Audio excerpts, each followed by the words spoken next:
Deccan Gymkhana happy colony प्रभाग क्रमांक 29 मधील भारतीय जनता पक्षाचे उमेदवार सुनील पांडे लोहगावकर, ॲडव्होकेट मिताली सावळेकर, मंजुश्री खर्डेकर आणि पुनीत जोशी यांच्या प्रचारार्थ पुण्याचे खासदार व केंद्रीय राज्यमंत्री मुरलीधर मोहोळ यांच्या उपस्थितीत हॅपी कॉलनी, गोसावी वस्ती, कॅनल रोड परिसरात भव्य पदयात्रा काढण्यात आली।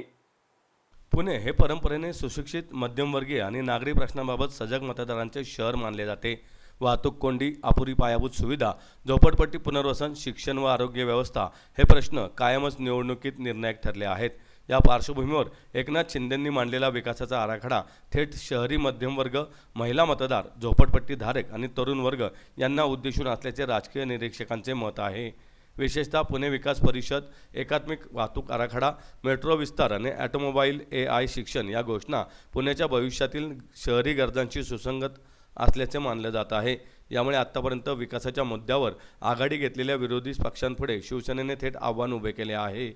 महिला सक्षमीकरणासाठी 2 लाख महिलांना लखपती बनवण्याची घोषणा, महिला बचत गटांना आर्थिक पाठबळ आणि झोपडपट्टीधारकांना मोफत घर यामुळे महिला व निम्न मध्यमवर्गीय मतदारांमध्ये शिवसेनेची पकड मजबूत करण्याचा प्रयत्न स्पष्टपणे दिसून येतो। तसेच भयमुक्त पुणेचा नारा देत कायदा सुव्यवस्थेचा मुद्दा पुढे केल्याने शहरी मतदारातील सुरक्षेची चिंता हाताळण्याचा प्रयत्न असल्याचे राजकीय विश्लेषक सांगतात। सांस्कृतिकदृष्ट्या पुणेकरांच्या भावनांशी जोडलेली ग्लोबल गणेशोत्सव, मराठी संगीत रंगभूमी संग्रहालय आणि लता मंगेशकर स्मृती प्रकल्प ही पावले शहराच्या सांस्कृतिक ओळखीवर लक्ष केंद्रित करणारी मानली जात आहेत। यामुळे स्थानिक अस्मिता हा मुद्दा शिवसेनेकडून प्रभावीपणे पुढे नेण्याचा प्रयत्न असल्याचे दिसते। एकूणच उपमुख्यमंत्री एकनाथ शिंदे, उद्योगमंत्री उदय सामंत यांच्या नेतृत्वाखाली शिवसेनेचा हा जाहीरनामा केवळ निवडणूक घोषणांचा संच नसून पुण्यात शिवसेनेला शहरी विकास केंद्रित पर्याय म्हणून उभे करण्याची रणनीती असल्याचे राजकीय वर्तुळात बोलले जात आहे। यामुळे आगामी महापालिका निवडणुकीत पारंपरिक पक्षीय समीकरणांऐवजी विकास विरुद्ध प्रशासन कार्यक्षमता असा सामना रंगण्याची शक्यता नाकारता येत नाही। नमस्कार, मी नगरसेविका मंजुश्री खर्डेकर। मला भारतीय जनता पार्टीने प्रभाग 29 मधनं पुन्हा एकदा उमेदवारी दिली आहे। गेले 5 वर्ष गेल्या मागच्या टर्मला आम्ही बरीच भारतीय जनता पार्टीच्या वतीने आणि माझ्या वतीने बरीच महानगरपालिकेची कामं केली। मी योग केंद्र बांधलं, तसेच दिव्यांगांसाठी आपण कायमस्वरूपी विक्री केंद्र सुरू केलं, आधार केंद्र सुरू केलं, हिरकणी कक्ष सुरू केला, नागरिकांसाठी, ज्येष्ठ नागरिकांसाठी गप्पा मारण्यासाठी खास आपण कट्टे केले। तसेच ओपन जिमचं साहित्य सगळीकडे बसवलं। आपल्या ज्या बागा आहेत जिथे लहान मुलं खेळतात तिथे बागांमध्ये सुद्धा आपण खूप सुधारणा केली, म्हणजे अगदी आपण लहानांपासून ते ज्येष्ठांपर्यंत बरंच काम आपल्या प्रभागामध्ये केलं।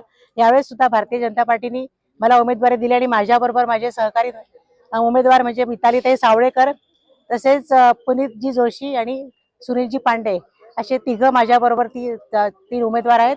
आपण सगळेजण पुन्हा एकदा भारतीय जनता पार्टीच्या वतीने या 3 उमेदवारांना 4ही उमेदवारांना भरघोस मताने विजय करा। नमस्कार, मी सुनील पांडे, भारतीय जनता पार्टीचा एक सर्वसामान्य जुना कार्यकर्ता। गेले 33 वर्षापासून वॉर्डाचा सरचिटणीस ते आजचा उमेदवार।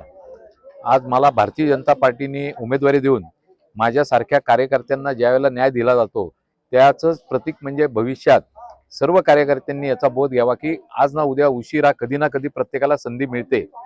माझ्याबरोबर आदरणीय पुनीतदादा जोशी, त्याचबरोबर मंजुश्रीताई खर्डेकर, मितालीताई साळवेकर असे आमचा 4 जणांचा हा पॅनल आहे।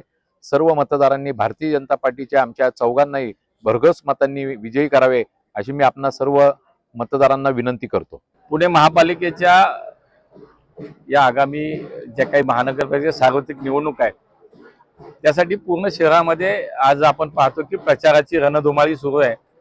आमच्या कोथरूड विधानसभा मतदारसंघातला जो 29 क्रमांकाचा जो प्रभाग आहे तिथले आमचे 4ही उमेदवार सुनीलजी पांडे आहेत, आमचे पुनीत जोशी आहेत, आमच्या मितालीताई सावळेकर, मंजुश्रीताई खर्डेकर हे 4ही उमेदवारांची प्रचार फेरी आज आमची गोसावी वस्ती आणि या सगळ्या परिसरामध्ये होतीये। मला माहिती आहे की संपूर्ण शहरामध्ये एक चांगलं वातावरण आज निर्माण झाले आणि एक विश्वास पुणेकरांचा आमच्यावरती जो वारंवार त्यांनी व्यक्त केलाय। मला या सगळ्या मागच्या 8-10 दिवसाचा जो माझा शहरातला प्रवास सांगतोय की यावेळेला सुद्धा निश्चितपणे पुणेकर हे भारतीय जनता पार्टी सोबतच आहेत।